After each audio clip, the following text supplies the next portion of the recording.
Good afternoon, everyone. We're here together in Alshech synagogue on this beautiful hot Wednesday afternoon in Tzfat, and we will be continuing this week's Parashat on the Alshech. So we were discussing the beautiful concept of the camping of the Jewish people around the Mishkan, and it was done. Oh, we have an Ilun Shema of Dalia Bat Marcel and Aaron Ben Shlomo. Aaron Ben Shlomo, Hazrat Hashem. The learning today should be the Ilun Shmatam. The Schut of the Holy Alshech should protect them and give them all they need in the higher worlds. So we're going to be continuing the discussion regarding the camping of the Jewish people around the Mishkan in the same formation and order that the angels camp, that the Jewish people got a glimpse of during the giving of the Torah, and they had the desire to replicate that and be a chariot for Hashem's Shekhinah in the human version of it. And they learned from the angels the way that's done. In order to be a chariot for Hashem, it has to be in a certain style and a certain formation. Namely, we saw so far that there's 4 sides, 4 faces, 4 groups. Each group has a leader with 2 others joining the leader. So in the case of the tribes, there was Yehuda, Reuven, Ephraim, and Dan, and each of these tribes had 2 tribes along with them, with each group of 3 tribes taking one of the sides of the Mishkan. Baruch atah Adonai Eloheinu melech haolam, she'akol nהיה b'dvaro.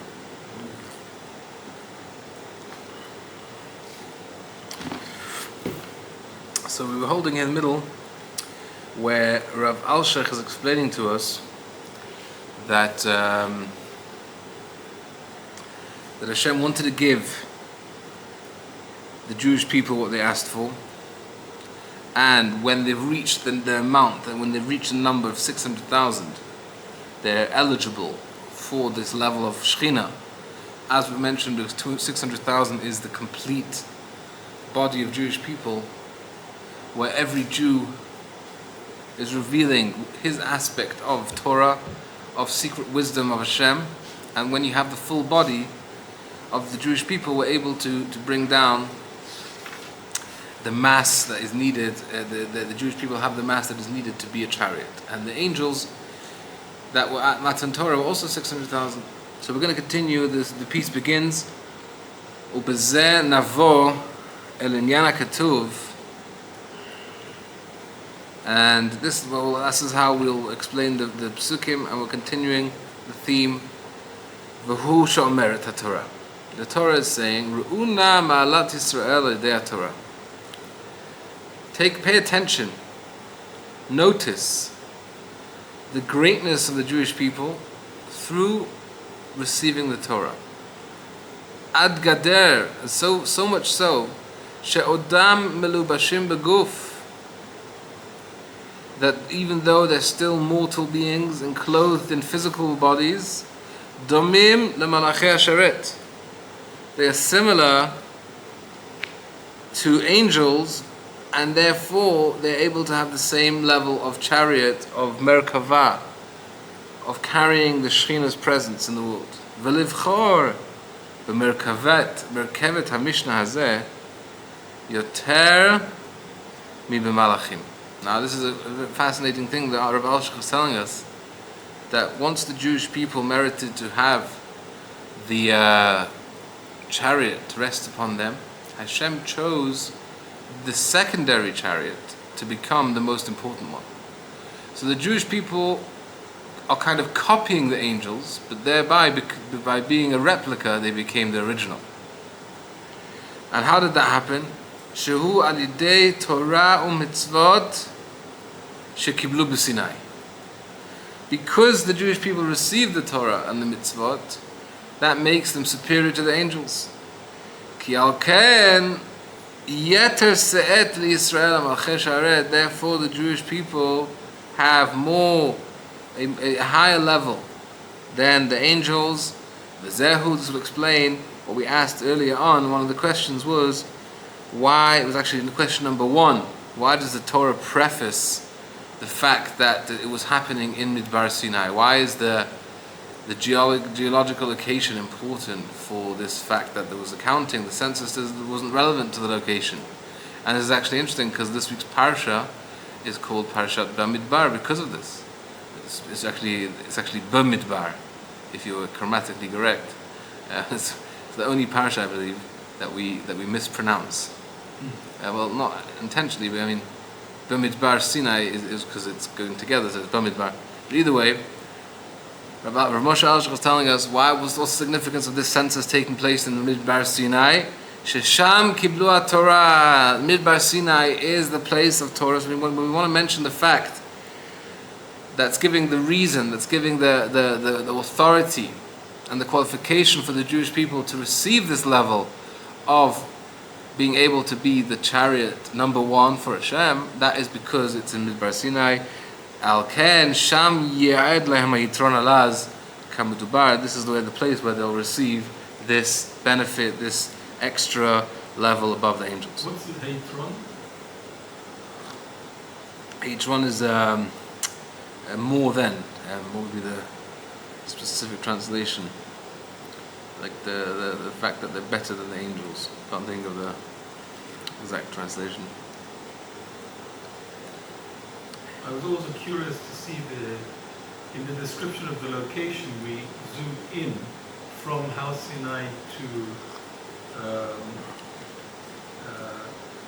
tent of meeting. But in terms of time, we talk about the day first, then the month, and the year, zooming out. Interesting. Have you trying to work out why that was the case? Why is it that with space we zoom in, but with time we zoom out? Very interesting. We'll go with the Omer as well, right? We say Shlosha va'arba'im. That's right. And with numbers in general, like when he talks about counting the Jews, it says 3 and 50 and 100. And I think even with Chayei Sarah, no? It was 7 and then 20 and then 100, wasn't it? I think actually that's the opposite. Me'ah Shana Esrim Shana. Sheva Shana? I can't remember. But yeah, it's an interesting point to find out about at some point. Bezrat Hashem. Okay, O Yamer. Another reason why we mentioned the fact that they were in Midbar Sinai, not because the fact that that's where they received the level of qualification, but rather that's where they developed the desire for this level. Ru'u ata cheftzoi yitbarach. So what the point we're bringing out, we're mentioning that there was in Midbar Sinai, is to bring out the willingness of Hashem, lahafik ratzon amo, to deliver the desire of His people. V'tavatam hevi lahem, and their wish He gave to them. Ki hinei vayidaber Adonai al Moshe b'Midbar Sinai, shehu makom asher sham hitavu ta'avat hayotam merkava arba'a degalim lefanav yitbarach. Midbar Sinai is the place where they first developed this wish and desire to be a chariot to the Lord, and therefore ki sham ba'alam alot tavatam kasher tavu, therefore just befitting to that Hashem gave it to them right there and then while they were still in the same place, and that's where it began. What does hitavu mean? Hitavu is like ta'ava, desire. But now comes the question: V'shema tomar lama ichar atko. If we're talking about Hashem giving the Jewish people what they want, what took almost an entire year for it to happen? As we mentioned before, l'zeh bo'ohel moed ki haya b'hadraga. So here he's saying why he mentions first Midbar Sinai and then Ohel Moed in this case. And I don't know if this qualifies as a general explanation, but here he's explaining that Midbar Sinai was where the desire was originally desired and the qualifications were met. But Ba'al Moed is an explanation as to why the delay. Klomar ki haya b'hadraga, it was a few multiple step process to actually receive this level. Shehu achar hu acher. Sorry, achar hayot lahem Ba'al Moed. The Jewish people only received the final product after they had the Mishkan with the Ohel Moed inside of it. V'acharei zot ya'aleh otam madriga gdola alea v'hi hasha'at shchina alehem. So now there's a higher level of having a Mishkan in their midst. Now they actually have the Shekhinah resting upon them as the angels do. They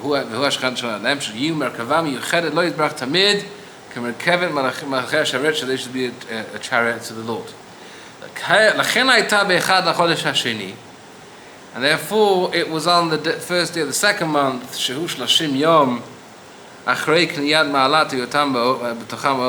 which is, as we said earlier, is 30 days after receiving the Mishkan, and then they were able to phase into the second step, which is... Why 30 days? Why not 15 days? Why not 10 days? Well, what's the significance of having to wait 30 days after... Yeah, 30 days is a fixed time. It's like when you live in a house for 30 days, you have to put mezuzah on it. Because it becomes permanent, right? Kavua chazaka you mentioned yesterday. It's a certain level of it's happened. Like when a child is alive for 30 days, it means that he's going to live. But that's more biological, I guess. But 30 days seems to be a significant amount of time. But as if Hashem would have changed his mind? No, it's more like whether the Jewish people were able to take it. Right. וזהו אמרו באוהל מועד באחד לחודש השני, שהוא לתת רווח בין מדרגת קודש לקודש, to give space between one level of holiness and the next, להחזיק 30 יום במדרגה אחת. First we have to be able to keep the level number 1 for 30 days. Once we've proven our competence in level number 1, ויוכלו לקבל שנית, that itself makes them prepared and qualified for the second level. But then he said something differently before. He said that the people who are most ready first will receive it first. But here, Am Israel in total need to have it, the Mishkan, for 30 days before it can go to the Levim and then the final tribes. What do you mean by the Levim and the final tribes? He said earlier on that there were two ways of giving stages. One was in time. Right, one was in space. And one is in space. So here he's focusing on the time aspect. He's focusing on the time. Right. The Levim we mentioned didn't need the time really. The whole thing of the time was for the people that sinned in the Egel, that were really, for example, he's going to mention soon that the fact that Jews were in Egypt was a big hurdle to overcome. And he says that the Levites in Egypt also weren't enslaved. So the Levites seemed to be, they were qualified to begin with. So they didn't need the whole process. It was all for the other Jews. Right. So now he says, V'shema tomar im kol zeh, even though you'd understand why you need 30 days for a level of permanence and qualification where we've proven our ability. But why did we have to wait all the way till Chodesh Nisan to build the Mishkan in the first place? Right. We could have built the Mishkan early on. Exactly. Especially as we know, the Mishkan was actually finished in Kislev. As the Midrash says, that's why Hanukkah was eventually in Kislev. So what was the purpose of waiting all this time? Why was it actually only in the second year that all of this happened? The reason all of this is happening only in the second year, not earlier, is because they are coming out of Egypt. They were in the place of the idols of Egypt, where they were all serving those idols, as we know from the problems they had at the splitting of the sea. So the Jewish people were knee-deep in Egyptian beliefs and filth. it is impossible to acquire such lofty levels of kedusha and holiness. Im lo b'hadraga achar hadraga be'emshech zman. It takes time and one step after the other, baby steps. Bal yikrem kematan Torah, because we've learned from our mistakes. Originally we believed that 50 days of the Omer would be enough to leave Egypt and receive the Torah. So 50 days after, Shayach HaMishim Yom L'Tzitam. But Shemiyad Kilkelu Ba'egel, first thing we know, they sinned with the golden calf. Why? Because they went back to the idolatrous ways of the Egyptian ways of idolatry. They didn't have the patience to wait for Moshe. They were right. It says that the Egyptians, in general, idolatry is the idea of not wanting to do the hard work that it takes to serve the Infinite One. Because once we're serving the source of all of reality, then we have to take into account the fact that the source of all of reality has his own plan, and we're part of it, as opposed to having things our way. Whereas idolatry is more of it's kind of more of a quick fix situation. And as we know, for example, in Egypt they had the Nile. It wasn't a rain-based agriculture. A bit like the Nachash, right? That Hashem says, I want you to pray to me for food. Whereas Israel, it says the crop grows to the rain of the heavens. So this concept of not having the patience to wait, and therefore they went for the golden calf, was this Egyptian culture and belief system that they were not yet free of. So basically what Holy Alshech is saying is that we needed more time. And that was the process of building the Mishkan and waiting until the next year. וכמו שאמרו רבותינו, זיכרונם לברכה, שאמר משה לפניו יתברך, אמשול לך משל. Moshe Rabbeinu wanted to appease Hashem and to kind of mitigate the sin of the golden calf. And he said, I will give you a mashal, to compare the situation of the Jews to what happened to them. You say Moshe is telling Hashem? Yeah, Mashal? at the time of the Egel. Moshe is telling Hashem a mashal? Especially at the time of the Egel, we see already in the Pesukim that Moshe was kind of talking back to Hashem and trying to point out a different perspective. Hashem's perspective at the time, at least on the level of Gevura, was to just, that's it, I'm done with these guys.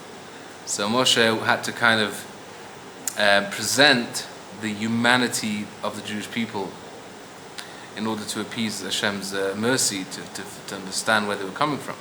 So he's really going to give Hashem the picture of the reality of what the Jewish people were facing.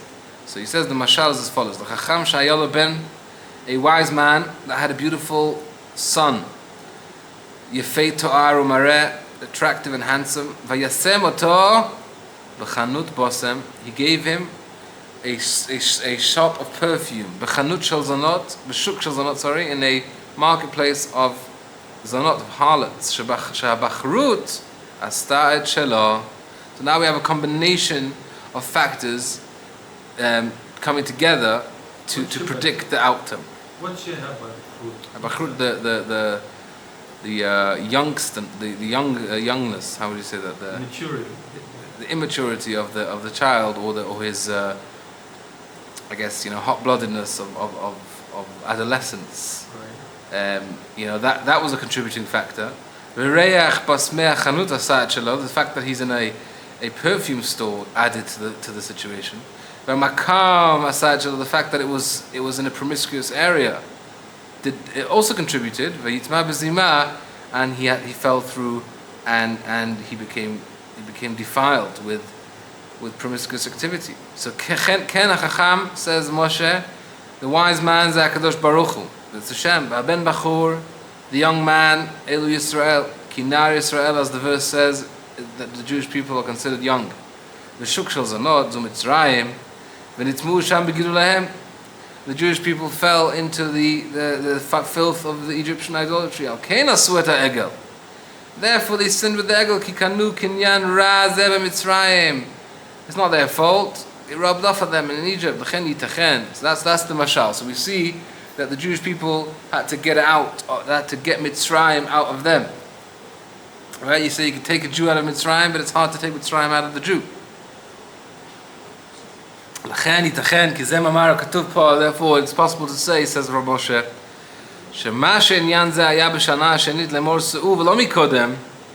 why was it only in the second year? Over time and steps of growth, they were able to acquire this lofty level. That they should be able to undo and take away the tumah off of themselves, and rather acquire levels of kedusha, kav lakav, one step at a time. What does mafshitim mean? Mafshitim means to undress or to remove.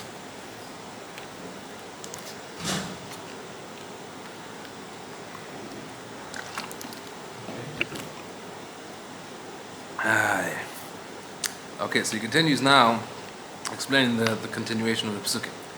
Suet Rosh Kodat B'nai Israel, Nishpachotam Levet Avotam, B'mispar Shemot, Hozachal Google Otam. So, lift the heads or count the heads of the people, based on their paternal family, every male, according to their name, the Google Otam, to their skull, to their head count. So now we'll be able to, says Rav Moshe, understand this next verse. ואחר הקדמה זאת, פירש העניין ואמר, מה שאמרתי בשנה השנית לאמור, הוא שאו את ראש. The purpose of this counting is to lift the Jewish people's head. להורות, כי כוונת החשבון, הלא הוא לנשא את ראשם של כל עדה כאחת. We want to lift the Jewish peoples collectively, that everybody should reach the same level as a whole. Shekol ha'edah yizku lema'ala achat. Everybody should reach one level, be able to reach this whole lofty level of being the chariot. Shu mashri faresh achar kach me'inyan ha'degalim, which he's going to elaborate later on, that is the level of being a chariot through the flags. Kasher hechel l'rmos me'ata, which he's already mentioning here, by hinting to the fact that the counting was done in this order. B'haskim minyan b'gnei Gad im Reuven v'Shimon, ki shloftan degel echad, v'chen Yehuda im Yisachar u'Zvulun, v'chen Ephraim Menashe u'Binyamin shem degel echad, v'chen Dan Asher v'Naftali degel echad. The fact that the counting was done in the order of the way that the flags encampments was done is hinting to the fact, even though we haven't yet explicitly mentioned it here, that the counting, the census, was to get to the flags. Because they yorel kavanat hamispar, kasher dutakod baktuvim, as it is clear from the Pesukim later on as well. It's very strange because the whole idea of bigger flags is to differentiate one tribe from the other. And you're saying to me that the whole purpose of the flags is to unify Tzfat Israel to one being. It's a contradiction. Right. I mean, that's what's unique about the Jewish people, that we're all different but we're all one. And what unites us is that we're all a chariot to the same God and all around the same Mishkan. But we're all coming from different directions. One's from the west, one's from the east, everyone's got different color. So it could be that that's what's happening here at the same time. I can't remember if Rav Alshech says this explicitly, but it seems to be the theme, that we're counting people individually by name in order to unite them by tribe and then to unite them by nation around one purpose. So there seems to be kind of going into the individual, but in order to bring them back as one. So, right, you're pointing out a very interesting point, that the way to bring the unity of the people is to give them the individual space and name. As you said before, every Jew's got his individual wisdom that he's revealing from the 600,000 letters of the Torah, and by bringing out each individual shade of brilliance, that will bring out the united whole. So yeah, it seems to be a very powerful concept. והנה ידוע, מאמר רבותינו, כי אין השכינה שורה אלא במשפחות המיוחסות בישראל. The Gemara says in Kedushin in the Gemara that talks about different people that are unfit for marriage into the Jewish population, that the Shekhinah doesn't rest upon the Jewish people that have unpure family line in mixed in. What does Hamiyah Fasot mean? Yichus means pure family tree. So this is also what we mentioned before, that Rashi said already that every person had to come with their family tree and proof of their belonging to this tribe, because now there was the process of actually verifying the Jewish people's lineage. Shelo haya behem pisul, that they didn't have any mixed up immorality in their families. Al ken amar lahorot heyotam ru'im lashcharat hashchina. In order to point to mention and to clarify what qualities the Jewish people had that gave them the qualification for this level of holiness, hinei tzarich shnei dvarim. Two things are needed. Aleph, achdut kemalachei hamerkava. They need to have a level of oneness, of unity, as the angels have. As it says, Oseh shalom b'mramav, there's a strong peace between all of the angels, and that actually enables them to carry the one infinite God upon themselves. Number two, what's important to be able to be the chariot is heder pisul b'zaram, a lack of mixed up lineage in their offspring. Al-achdut amar, in order to mention and to point out the unity amongst the Jewish people, he says the following: Et rosh kol adat ki kulam rosh echad heima kol adatam. So he's saying a very interesting thing, a little bit off the pshat. The pshat, the rosh kol adat, means the chiefs of the Jewish people. Here he's saying rosh kol adat to mean that all the Jewish people were as if they had one head. They were all in one mindset. They were all together on the same page, kind of thing. And this is similar to what it says when it comes to Matan Torah.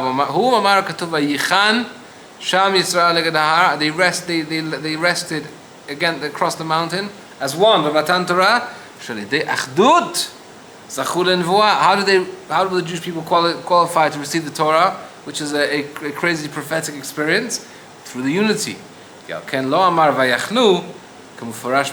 just like when it comes to the Torah, it says Vayichan, singular, to mention the fact that they were all together as one. To say the fact that they were all one, as if they were one head. Because they were one family. They were all offspring Shehem b'nei Yaakov. Ki kol yotze Yerecha nefesh achat yikaru. Ki kamra kol hanefesh lebet Yaakov shishim vashesh. As the rabbis point out in the Midrash, that all the 70 offspring of Yaakov that came down to Egypt, even though there was 66 plus 4, they were all considered one. As it says, they were one nefesh. Masha'en ken be'esav, shene'emar bo nafshot be'ezdo. It says that his family consisted of many different souls, because each one didn't feel united with the other. Everyone had their own agenda, their own purpose, their own agenda for their personal gain. And once that mentions Be'esav, that includes all the other nations. So what's unique about the Jewish people, Hekesh is same thing, same is true. What would be the, I never know the official English. Similarly, right.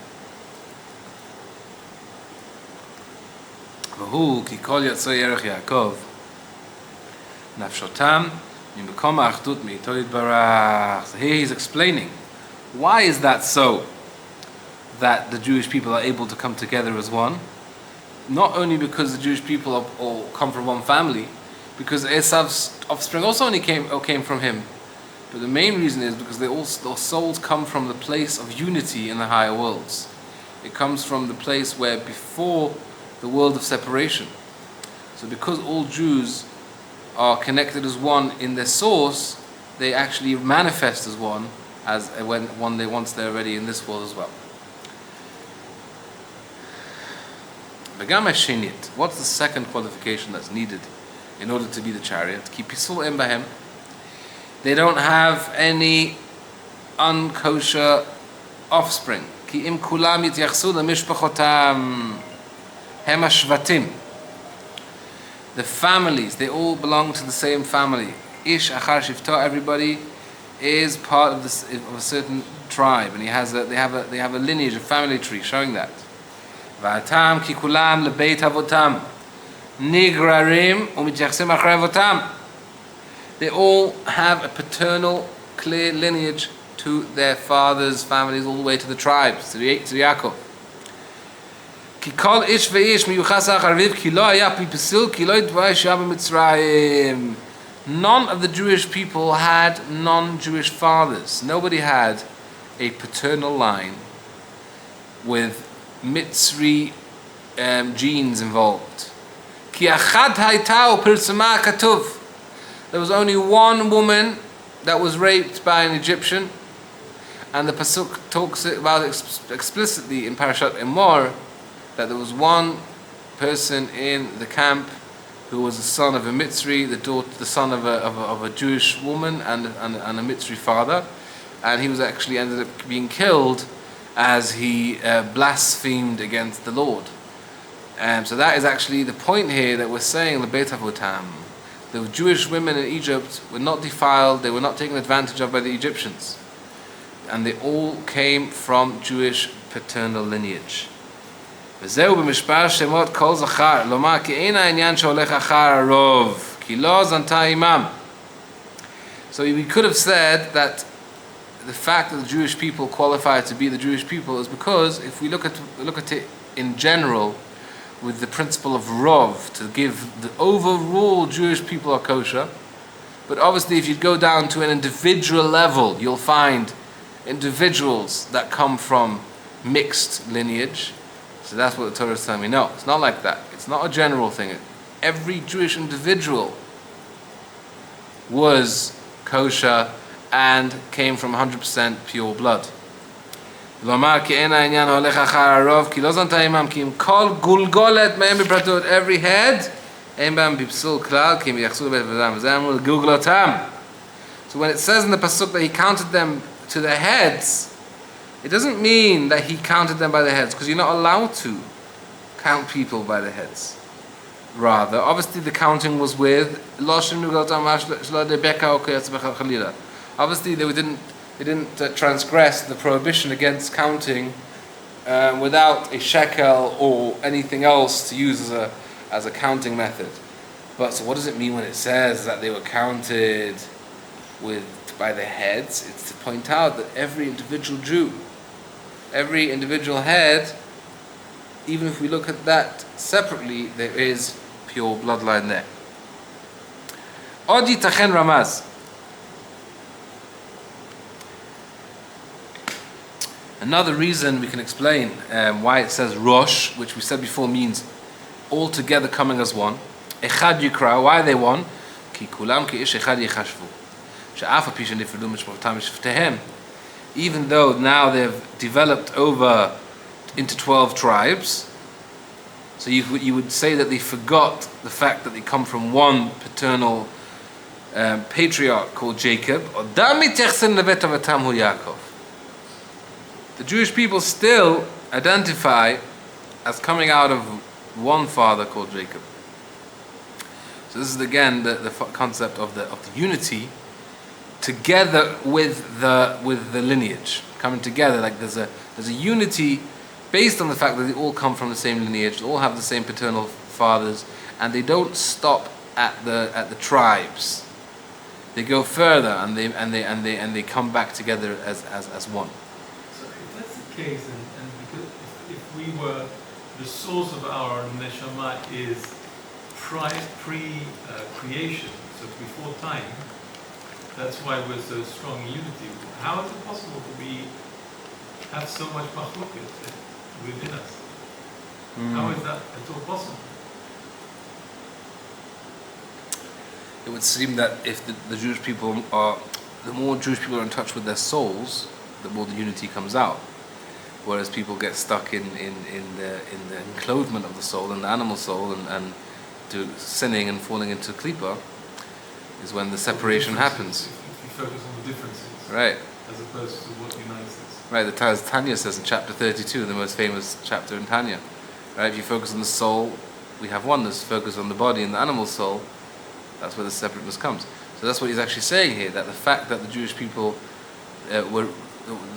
what showed that they were qualifying to be the chariot, meaning they were solely, came out in this unity. The unity is proof of their identifying and being on the level of the soul, which will enable them to receive the Torah, and now a year later to receive this level of Merkavah. The Lo Tomar, so now he points out this is what we said before. Shelo yichashev kol ish ve'ish b'chashivut im lo b'tzaref kol ha'edah. Don't think that each individual Jew on his own is not unique or special in his own right. It's just if you put together the Jewish people as a whole, we have something nice. But take any Jew, pick a random Jew off the list, and there won't be anything special. Ki lo keinu, it's not that way. Ki im shekol zachar ani machshivo b'fnei atzmo. Every individual counted here was unique. Kol echad ve'echad l'gugol otam. Everyone according to his own head. Al ken tztaver limnot kol echad ve'echad b'fnei atzmo. This is why we were told to count every individual Jew. So that Alshech just pointed out, albeit shortly in a short sentence, pointing out the fact that there was a uniqueness, but they all came together as one. So as the Alshech continues the next pasuk, from 20 plus, all of the people draftable for the army, you should count them for their hosts. Atav Aaron, you and Aaron. Now lavona inyan. Now we want to explain what the situation here is with these hosts. What's the tzivotam? What's the story here with the army? We mentioned the fact that we have to have people of draftable age. So what is this army-themed business and the tzava and tzivotam? Naskira mamarenu Parashat bo el paro. Rav Alshech is telling us, obviously, you remember what we told you in Parashat bo. We obviously don't remember because we haven't learnt it, but he's going to tell us. This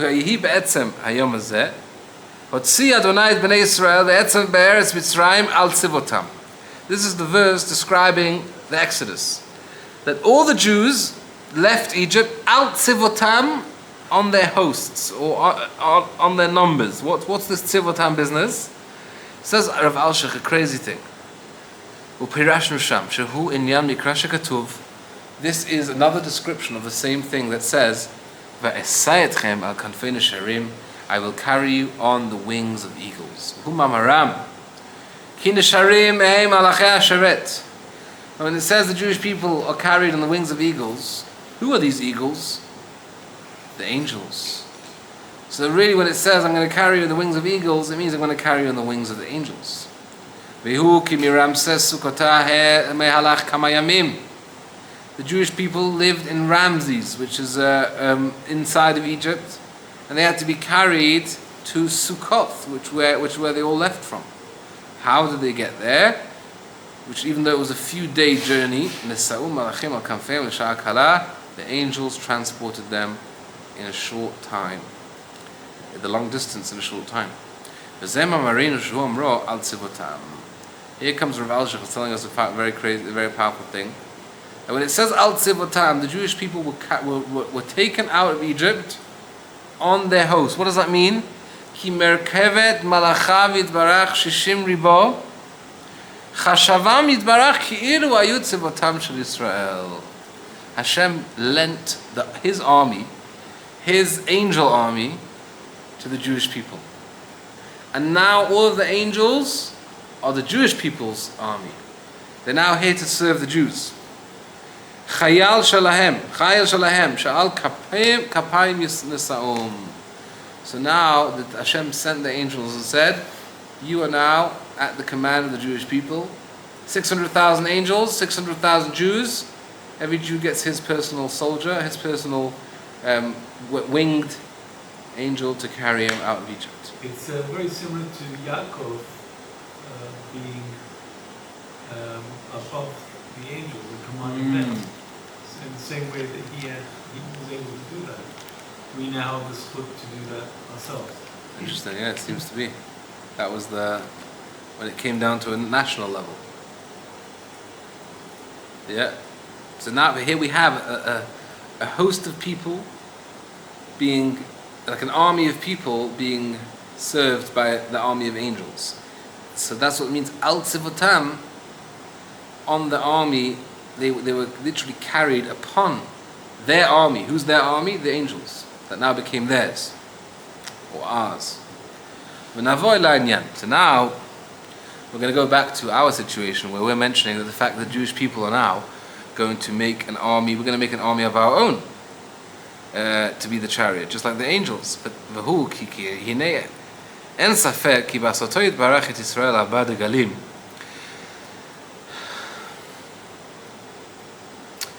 So when Hashem is giving now this beautiful privilege to the Jewish people to be able to make these camps with the flags, me'ein arba machnot shechina, similar to the camps of the angels with the Shechina, shehu leman asot merkavam Yisrael, to make a chariot of the Jewish people for the Lord, dugmat malachav yitbarach, the same as it exists with the angels. V'halo k'mo zar nechshav. It seems to be very strange, says Rav Moshe. Yitbatlu malachei merkavto miyot merkava el hashchina. Kilama yigaru. He's asking a very powerful question. I didn't get the question. The question is, why would suddenly Hashem fire the angels and replace them with the Jews? The angels are doing a perfect job for thousands of years of being Hashem's merkava, and suddenly he's like, you know what? I've got other people to do the job for you. Yigaru is firing? Yigaru means, Lama Yigaru means why should they be less? It's a word taken from Pesach Sheni, when the ones that weren't able to bring the Pesach said, why should we miss out? So he's basically saying, what did the angels do to lose out on their privilege? If this would have been a one-off for a short period of time, and I could understand, he gave them a bit of a vacation. Arise temporary. Ki im bekeva, rather it was fixed. It was a long period of time. Kol arba'im shana, for 40 long years, the Jewish people had this arrangement of bringing the Merkava. So why is it so? Achine en safek. Sorry, is he suggesting that when we go into Israel, we no longer have a Merkava? Yeah. Really? There weren't any more camping like that. But the Mishnah was still Right, but we didn't camp around it like that. Every Jew got his portion of the land, and it was a different system. So it's only for the 40 years in the desert? Yeah, it was the camping. The camping was a unique experience. That's there's a reason they say that the spies didn't want to go in, right? They didn't want to lose that. The wilderness was a very unique experience, eating man and being, right? It was like it was a special. Yeah. Besides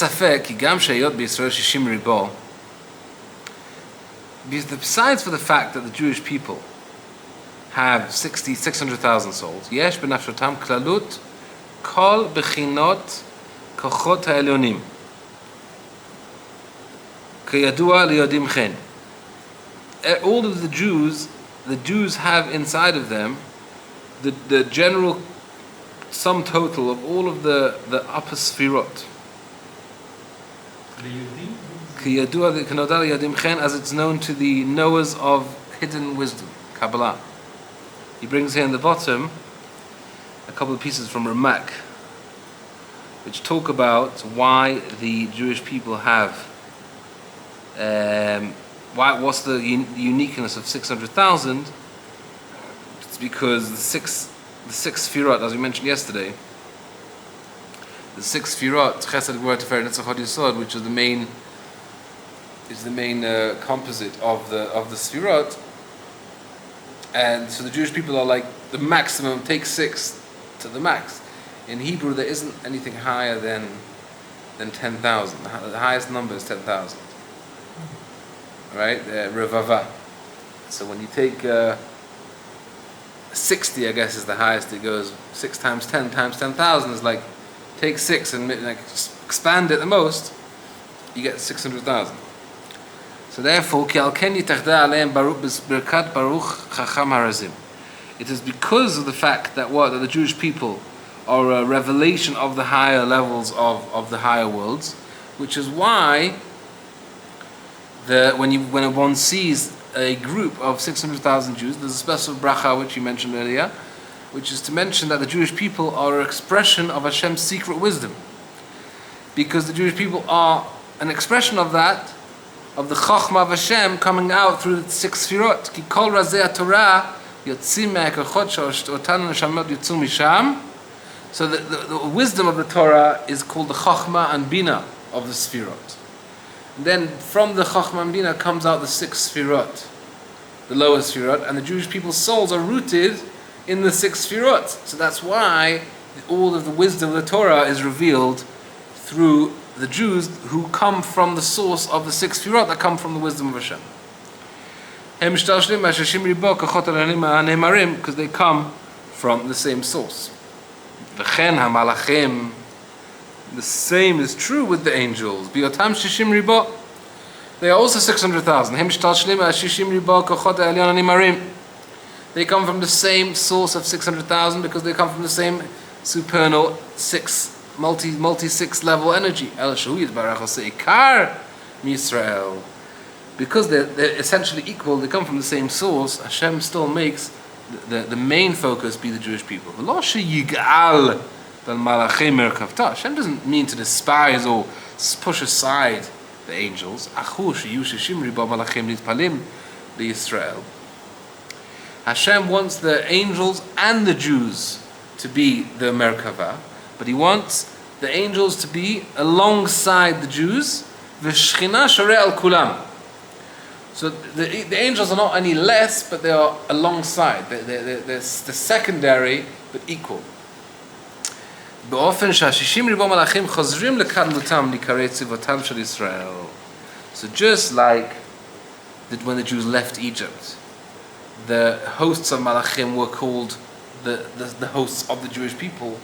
So now, the way the angels are Merkavah to the Shekhinah is through the Jewish people.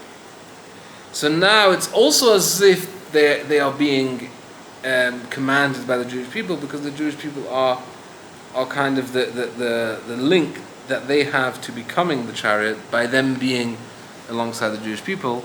So we're kind of going back to that experience the Jews had leaving Egypt. I'll confirm. The only thing is that they're not actually carrying them on the wings, but it's the same situation. Where do we see a similar situation? That there's like this multiple level of Merkavah, where one being central, the other one being alongside. So it says in one place the Shekhinah was in the Mikdash, in the Beit HaMikdash. The Jewish people are, every Jewish person is the Mikdash for the Shekhinah. So where's the Shekhinah? In the Mikdash or in the Jewish people? The main dwelling of the Shekhinah is in the souls of the Tzaddikim. They are the main portion of Hashem. Through the Tzaddikim, it actually goes into the Mikdash. And this is actually one of the famous lines from Rav Alshech that is mistakenly quoted as a midrash, that when it says V'shachanti b'tocham, right, it says V'asuni mikdash, make for me a mikdash, V'shachanti b'tocham, I'll rest in them. It doesn't say I'll rest in it, it says I'll rest in them. As it's brought down in all this Farim, as the Medrash says, and the source is the Alshech. So he's mentioning this, it's an interesting one. Whenever you see a Sefer, a Medrash, they're on the bottom, but the new ones, they're like, it's not a Medrash, it's a Alshech. But what's surprising? So here he's hinting to this. He's not mentioning it specifically. If you look in comments Samach Zayin. But it's completely opposite to what we just learned before, and that is that, first of all, the Shekhinah goes into the Mishkan, then to the Levim, to the tribes.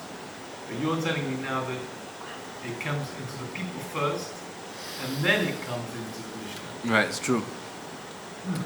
Interesting, yeah. I didn't think of this question, but it could be. I'm thinking now that talking about the tzaddikim. So for all of the Jewish people that sinned in the Egel, they need this filtering process. For the tzaddikim,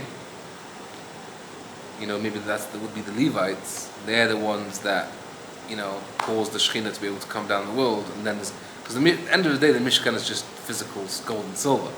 So you need human beings to be the worshippers of the Mishkan. Right? So the tzaddikim are really, I guess he's saying, is the secret level number one, which gives the Mishkan its existence. Now it can come to the Mishkan, and then it can come back out to the people. It does say that, for example, the Mishkan wasn't able to be erected only by Moshe. Right? One of the big themes of Rabbi Nachman is that you need the tzaddik to build the Mishkan, and without the tzaddik, nothing's happening. And he brings this as an example. But yeah, it's interesting. So really, the tzaddik is the first port of call. Right. Focuses onto the Mishkan, then it comes out. Right. So yes, this is what's unique about this situation is that we have the entire host of 600,000 people, and in 600,000 people, there's obviously lesser Jews, if you want to call it lesser, but less tzaddikim. Right? Tzibur, Rabbi Nachman says that Tzibur, which is a community, has tzaddik, benoni, rasha. The composite of a community always has different levels of people, even rasha. So the Jewish people here, obviously, not all people are on the same level, but there is this certain level of, once you have the Jewish people as a whole, then they're all uniquely special, and they're all contributing to this Merkava level, and obviously, and it seems to be through the Mishkan being there, helping it along. So it seems like it's a multi-step process, multi-part process that that begins with the tzaddikim, yeah.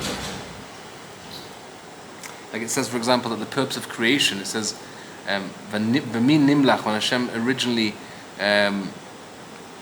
so to speak, considered revealing himself to make a world, even to create the concept of creation, he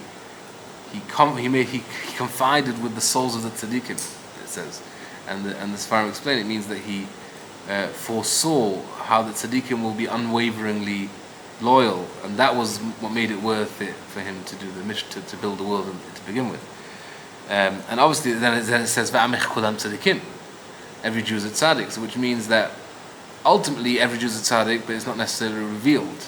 So tzaddikim are the ones that are steadfast, and every Jew will be a tzaddik in its essence, and it needs to be revealed at a time, and across 6,000, 7,000, 8,000, then 9,000, and eventually the tzaddik in every Jew will be revealed. And I guess, Hashem already has the end goal in the beginning, so you can see that it's worth it for everyone. But there's the concept of the tzaddikim that are always there. So what do you say, Shlomo? Should we continue? Or it's gone on for us? 5:15. We can either just carry on and finish this off as we can, or just do a little bit of... I'm going to go till Pasuk Dalet, so we get a certain level of completion. Very good. So we'll do it a little bit faster.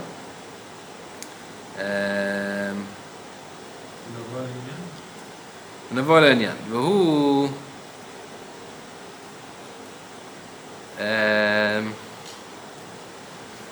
כי יש שני מיני צבא. There's two types of armies. יש צבא למלחמה, there's an army for warfare, ויש צבא להשראת שכינה, להיות צבאות השם. There's also a concept of an army which is to reveal Hashem's Shechina, Tzivot Hashem, right? The Chabad, well-known Tzivot Hashem, but really all Jews are the warriors of Hashem. The reason we're only counting 20 plus,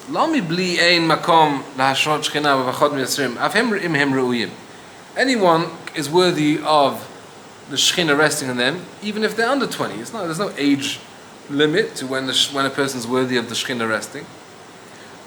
So what is the reason that there's a 20-year limit? The kingship of heaven works on the same rules of the kingship of the terrestrial beings. The same way that the draftable age of the normal army is 20, the same way it should be here. Even though it's not for the same purpose, which is to fight another army. It's not to fight anyone. So there's no fighting, there's only actually collaboration going on, right? Because they're actually creating a united army with the angels. So instead of them being competition, they're actually uniting forces. But still, the rule of the age still plays a role. So for the purpose of counting the Jewish people is not to push away the angels from being the Merkavah for 40 years. We're counting the Jewish people to be the main chariot.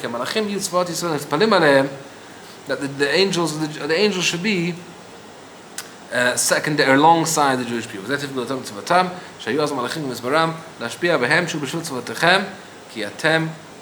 we're saying that the angels and the Jews are the same number, come from the same source, and therefore we have a situation where the Jews are the main chariot and the army of the Malachim are alongside them.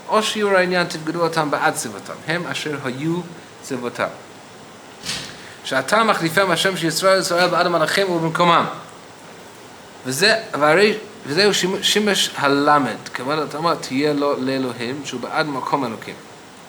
So what is he saying now? The tzivata means not alongside, but rather we're now we actually are replacing the angels, I think he's saying here. The tzivata means that the Jews are now taking over. כלומר אל יקפידו המלאכים. The angels won't bear a grudge against the Jewish people for the Jewish people taking away their job. When Jews are at their fullest potential, at their most real state of being a tzaddik, the Jews are actually higher than the angels. That's why the angels are actually called the army of the Jewish people, because really in essence the Jewish people are higher than them. So what he's saying is that according to now he's changing, in this version he's actually changing the understanding that the angels are being cast aside, being given an extended leave of their position, but the angels understand that this is right and this should be so because of the fact that the Jewish people are actually superior to them and are higher to them, and they are actually the army of the Jewish people. So once the Jewish people qualify to be the chariot, then they understand that they should vacate the space for those that are superior. עוד אפשר, מה שאמר מה שתפקדו אותם אין המניין צורך עליו יתברך חלילה כי הכל גלוי לפניו. So another reason why it says to count them to their hosts means because the whole purpose of counting is not for Hashem himself. Hashem knows how many Jews there are. כי אם לצבתם, בשביל צבתם שצבאות ישראל עצמם ידעו את סכום עניינם, that the purpose of the counting was that the Jewish people themselves should know their total number, which signifies, because this number of 600,000, Shem Shishim Ribon, מוכנים להשראת שכינה באופן גדול האיכות מכל יתר המספרים, כאשר כתבנו, as we mentioned earlier, that the totality of 600,000 Jews is the highest expression of expressing Hashem's chokhmah in the world, the secrets of Torah and the secrets of Hashem's wisdom in the world. And once the Jews know that they've reached this number, that will give them the happiness and the quality. They'll realize that they have the qualification to now be the chariot. Now they've reached the level to be what they wanted to have, to be the Merkavah. Now we're going to go back to the Psukim. Hashem wanted to elevate the Jewish people, lift their heads.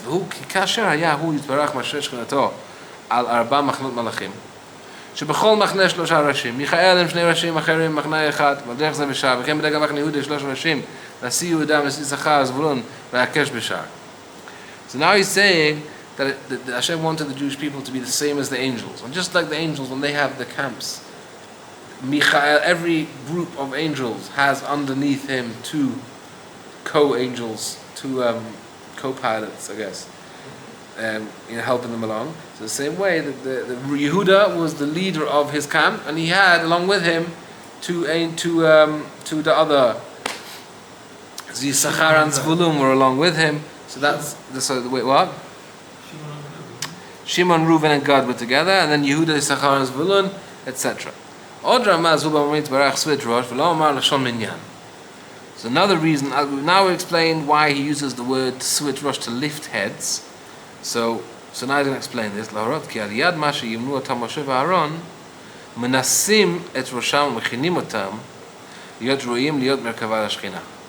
So when the actual counting happened, Moshe and Aaron lifted the heads and gave them preparation to be worthy of being the Merkava. So really, because Moshe and Aaron, they did some kind of spiritual infusion of holiness when they were counted. It wasn't just practical counting. It was like the two tzaddikim of the generation. Every Jew came before them, gave them their birth certificate, told them who they is, wrote down the name, and that was an actual experience that made them worthy of being a chariot for Hashem. Nimtza ki shalosh hadragot haya. Rishona, klalut Yisrael shehem yu merkava. This is the totality of 600,000 Jews. That's level number one. Shenit, if you go further in, Nisi'ehem, Shnei Masar, shehem bimkom Shnei Masar Rashim, sheba'am machanot shchina, shlosha b'kol machaneh. Just like in the angels, there's 600,000 angels, but there's 12 chiefs. As we said before, Michael has two, and every group of angel has two co-chiefs, so there's 12 chiefs altogether. So that is another aspect going further at the top of the pyramid of this Merkava. And then we go to the top of the pyramid, Shlishit Ma'alat Moshe va'Aharon shehem hamashpi'im shefa kedusha behem. Moshe and Aaron are actually giving the holiness into the Jewish people to be worthy of this. Obviously the Shekhinah is already with Moshe and Aaron. As we said before, the Tzadikim, right, they already have the Shekhinah before everything. Even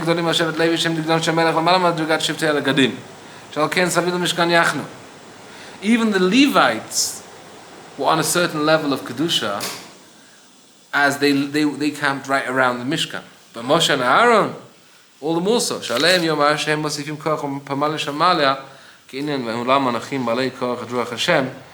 it says in the Sfarim, that Moshe and Aaron actually had the ability to create shefa in the high realms. So that's the value of these tzaddikim. So they are actually at the top of the food chain of bringing down Hashem into the world. As in, it finishes off, "Navola inyan amar mi ben esrim lama hu hashir azav lo pachot o yoter liot ki ken hu kol yotzei tzava b'Yisrael k'lechen hu malchito d'rakia ki em malchut d'ara ki ata nasim Yisrael tzava shchina." So even though the Jewish people are not an army for warfare, so the 20-year limit doesn't seem relevant, but because of the rule that Hashem does everything in this world, in Hashem, the heavenly kingship is the same as the earthly kingship. Therefore, the age is the same. Because Moshe and Aaron are the ones counting them, that's what made them prepared and able to be with the hosts of above, Merkava Shechina, with Felim Israel. So now they can actually be the Merkava, and the angels are secondary to them. Because the angels are now considered the army of the Jews. Because you and Moshe and Aaron are the ones counting them. Through the holiness of Moshe and Aaron, they were actually ready, and their heads were lifted high spiritually to be prepared to be the Merkava.